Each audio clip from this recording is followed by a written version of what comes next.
जमात इस्लामी ने आपसे मुलाकात की है, क्या समझते हैं कि आप मुज़ाकरात होने जा रहे हैं? देखिए, मुज़ाकरात किस चीज़ पे करने हैं? आइन के ऊपर चलने के लिए मुज़ाकरात की तो ज़रूरत नहीं है। बहरहाल हम कर रहे हैं जो, लेकिन 90 दिन के बाहर इलेक्शंस नहीं हो सकते। उसके बाहर आइन ख़त्म हो जाता है। इसके ऊपर सारे पाकिस्तान की लीगल कम्युनिटी इस पे मुत्तफ़िक है।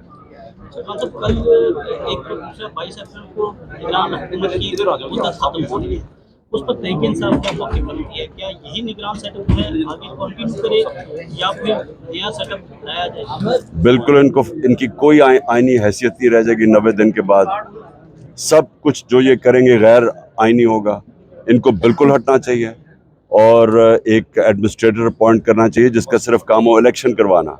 ये तो एक और एजेंडा के ऊपर केयर टेकर गवर्नमेंट आई है जो सब कुछ कर रही है सिवाय इलेक्शन के और सिवाय फ्री एंड फेयर इलेक्शन के। ये तो वो इंतकामी कार्रवाई है जो कभी यहाँ हुकूमतों ने नहीं की।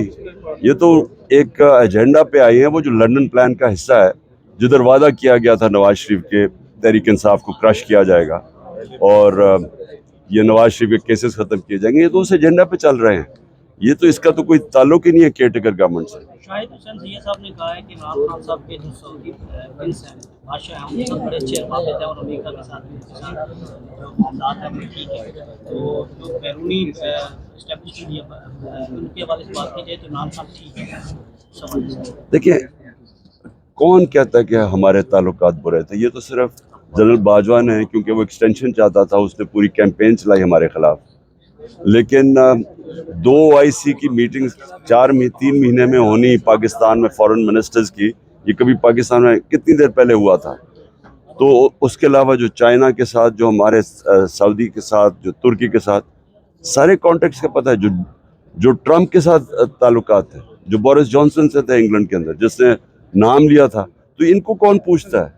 ये जो कहते हैं ना कि हमारे ताल्लुकात ठीक नहीं थे, इनके बताएं ताल्लुकात किसके? स्टेट बैंक के हवाले से आज जो है वो मामला कायमा कमेटी को भेज दिया है। उन्होंने कहा है, नवीद कमल ने कहा है कि अगर तौहीन अदालत हो सकती है तो तौहीन पार्लियामेंट क्यों नहीं? उन्होंने ये मामला दोबारा कमीशन में भेज दिया। आप क्या समझते हैं कि स्टेट बैंक इंडिपेंडेंट जो है वो 21 अरब में जारी कर सकता है और सुप्रीम कोर्ट की आज़ाद? देखिए, जिस वक्त अगर इन्होंने स्टेट बैंक में सुप्रीम कोर्ट के कहने पे पैसा ना दिया, इसका मतलब है कि पाकिस्तान का आइन ख़त्म हो गया। इसका मतलब यहाँ कानून की हुक्मरानी बिल्कुल ही ख़त्म हो गई। अब आगे ही ह्यूमन राइट्स की वायलेशन हो रही है, फंडामेंटल राइट्स नहीं है, लोगों को अगवा किया जाता है, बाद में चार्ज लगाए जाते हैं।